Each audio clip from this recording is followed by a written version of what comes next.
कहानी की शुरुआत होती है मेट्रो ट्रेन से, जिसमें जेम्स नाम का एक गैंगस्टर फोन पर किसी से बात करता है। दूसरी तरफ होती है कहानी की मेन कैरेक्टर, जो कि एक अधेड़ उम्र के व्यक्ति पर नजर रख रही होती है। तभी उस अधेड़ आदमी का न्यूज़पेपर एक लेडी से टकरा कर कहीं गुम हो जाता है। इधर जेम्स ट्रेन से बाहर निकलते हुए जोहाना से टकरा जाता है। अब ये तीनों जो एक दूसरे को बिल्कुल भी नहीं जानते हैं, ये एक ही स्टेशन पर उतरते हैं। यहाँ जोहाना उस अधेड़ आदमी का पीछा करते हुए एक रेस्टोरेंट में जा पहुँचती है। अब सीन शिफ्ट होता है और एक मोटू भाई साहब हमें देखने को मिलते हैं। इस मोटू का नाम था मैक्स।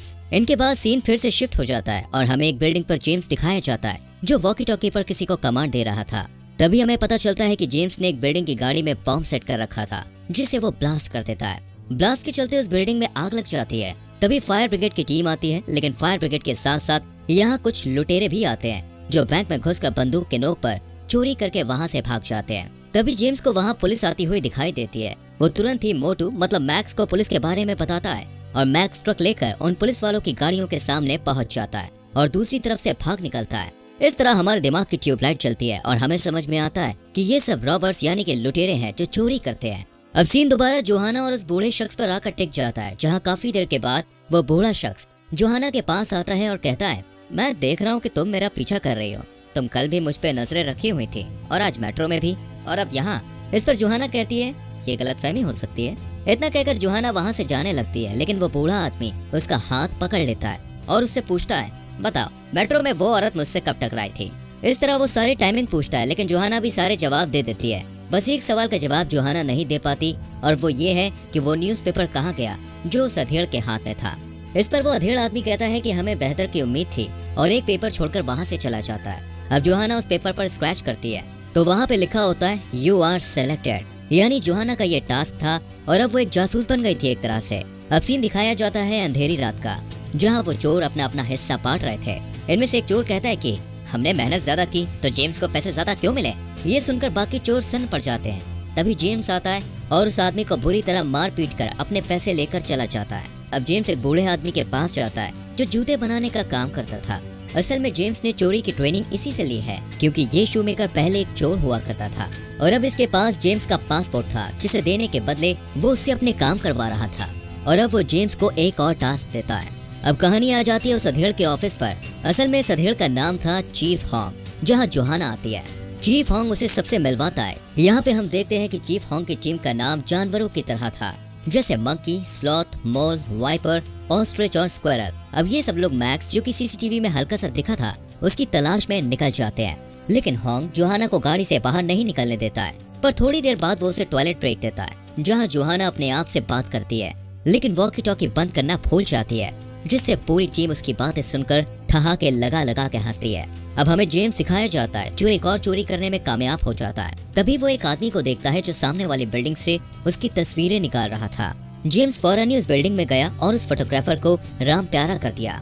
दूसरी तरफ जोहाना दिखती है, जो कुछ गुंडों के साथ मारपीट करती है। तभी मिस्टर हॉन्ग उसे आकर बचा लेते हैं। इधर जेम्स उस शू मेकर के पास पहुंचता है और पासपोर्ट मांगता है, लेकिन बुढ़ाऊ इतना चालू था कि उसे पासपोर्ट देने की जगह एक और काम सौंपता है। लेकिन जेम्स ये काम करने से मना करके वहाँ से चला जाता है। तभी उसकी गाड़ी में दोस्तों एक कॉन्ट्रैक्ट किलर आता है, पर यहाँ उल्टा चोर दूसरे चोर पर भारी पड़ता है। मतलब जेम्स उस कलर को ही किल करके शू मेकर के पास जाता है और कहता है, बस ये आखिरी बार है, अगली बार अगर तुमने पासपोर्ट नहीं दिया तो तुझे ही मार दूंगा। इस पर वो बूढ़ा बत्तीसी चमकाता है और जेम्स वहाँ से चला जाता है। वहीं लगभग 17 दिनों तक मिस्टर हॉन्ग और उनकी टीम भी जेम्स की तलाश में उसी एरिया पर रोजाना पहरेदारी कर रही होती है। तभी कहानी में आता है दोस्तों एक ट्विस्ट। असल में जोहाना, जो रोजाना कार में बैठे बैठे पक चुकी थी, वो मेंटोस खाती है और दिमाग की बत्ती जलाकर हॉन्ग के पास पहुंचती है और एक मैप के जरिए उसे समझाती है कि अब तक मैक्स शहर के 3 एरियाज में देखा जा चुका है, लेकिन ये तीनों वही एरिया है जहाँ चोरी हुई है। और ये तो आप जानते ही हैं कि चोर कभी भी चोरी वाली जगह पर नहीं आता है, यानी कि अब वो आएगा शहर के मिडिल पार्ट में जहाँ चोरी हो सकती है। ये देखकर मिस्टर हॉन्ग को बड़ी खुशी होती है और वो बच्ची के दिमाग की कद्र करते हुए उसे भी अपनी टीम के साथ बाहर जाने की परमिशन दे देता है। अब ये लोग शहर के बीच वाले एरिया में मैक्स पर नजर रखने लगते हैं। यहाँ जोहाना को हॉन्ग एक बैग देता है जिसमें कुछ कपड़े होते हैं। नजर रखते हुए जोहाना को एक मैक्स जैसा आदमी नजर आता है और जब वो अपनी टीम को उसके बारे में बताती है तो ये कंफर्म हो जाता है कि ये मैक्स ही है। तभी हॉन्ग जोहाना को कहता है कि अपना लुक बदल दो ताकि वो तुम पर शक ना कर पाए। इस पर जोहाना चलते चलते ही कॉप से एक नॉर्मल गर्ल में परिवर्तित हो जाती है। तभी वो आदमी बोले तो मोटू एक दुकान में जाता है, जहाँ स्क्विरल पीछे के दरवाजे से जाकर उसका असली चेहरा देख लेता है और उसे पहचान लेता है। इसके बाद जोहाना कुछ सिक्के पर्स में भरकर मैक्स के साथ एक ही लिफ्ट में सवार हो जाती है और जब मैक्स अपने कमरे में जा रहा होता है तो जोहाना अपने सिक्के गिराकर उन्हें उठाने के बहाने उसका कमरा नंबर देख लेती है। अब जोहाना वहाँ से चली जाती है और स्क्वायर वहाँ आकर कई सारे स्पाई कैमरा उसके घर के बाहर लगा देता है। इस तरह ये लोग मैक्स पर नजर रखने लग जाते हैं। तभी एक दिन मैक्स अपने घर के बाहर ढेर सारा कचरा रख देता है। जोहाना उस कचरे को लेकर सबूत ढूंढने लग जाती है। यहाँ उसके साथ हॉन्ग भी होता है।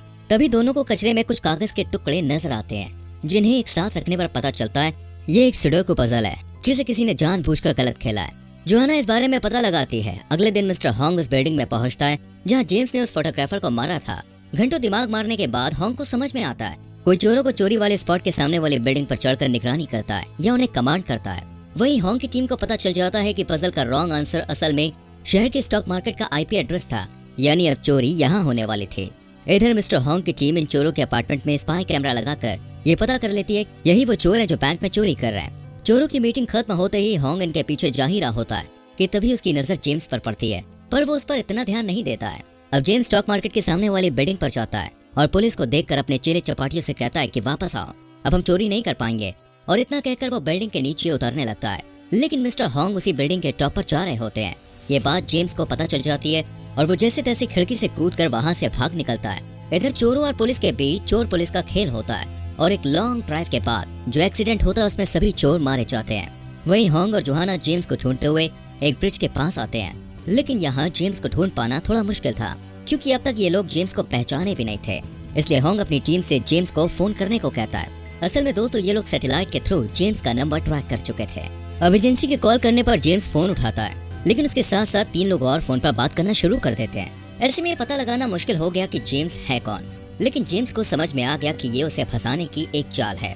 इसलिए वो फोन को स्विच ऑफ करके बात करने का नाटक करते हुए हॉन्ग के सामने से निकलने की कोशिश करता है। लेकिन तभी हॉन्ग की नजर उस पर पड़ती है और उसे याद आता है कि ये तो शेयर मार्केट वाले स्पॉट पर भी था, अब यहाँ भी है, मतलब यही हमारा शिकार है। हॉन्ग जेम्स का पीछा करने लगता है। वहीं जेम्स भागता हुआ मेन रोड पर आ जाता है जहाँ स्क्वायर ट्रैफिक पुलिस के कपड़ों में उसे आईडी प्रूफ मांगने लगता है। दूसरी तरफ जोहाना ये देख रही होती है, तभी उसे कुछ गड़बड़ नजर आती है और जब वो स्क्वायर के पास जाती है तो देखती है जेम्स ने किसी नुकीली चीज से उसकी गर्दन पर वार किया है।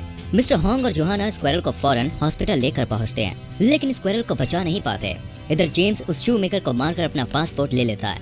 कुछ दिन बाद जोहाना अपने घर पर होती है, तभी उसे अपना पहला दिन याद आता है।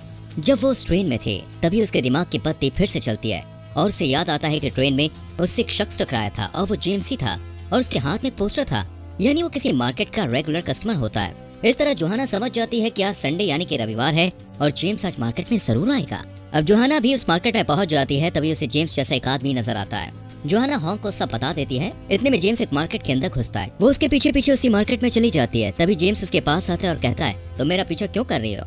अब जोहाना कुछ कह पाती है इससे पहले ही वहाँ मिस्टर हॉन्ग पहुंच जाते हैं और जेम्स वहाँ से उठकर चला जाता है।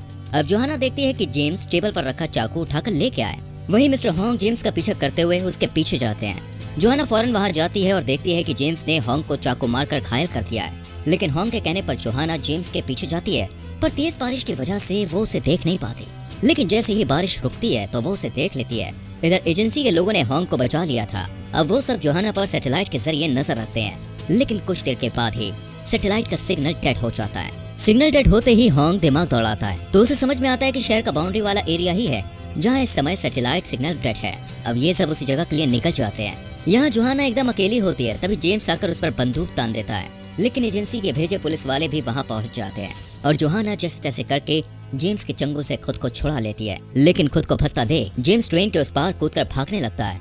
तभी सामने से मिस्टर हॉन्ग आकर उसे शूट करते हुए स्क्वायरल की मौत का बदला ले लेते हैं। अब कहानी के अंतिम दौर में स्क्वायरल का फ्यूनरल होता है और कुछ टाइम के बाद जोहाना एक आदमी से टकराती हुई हॉन्ग को फोन करती है कि ये वही है। अब ये कौन है? असल में जेम्स का दोस्त है जिसके बारे में ये लोग पता लगा रहे हैं और इस तरह कहानी हो जाती है खत्म।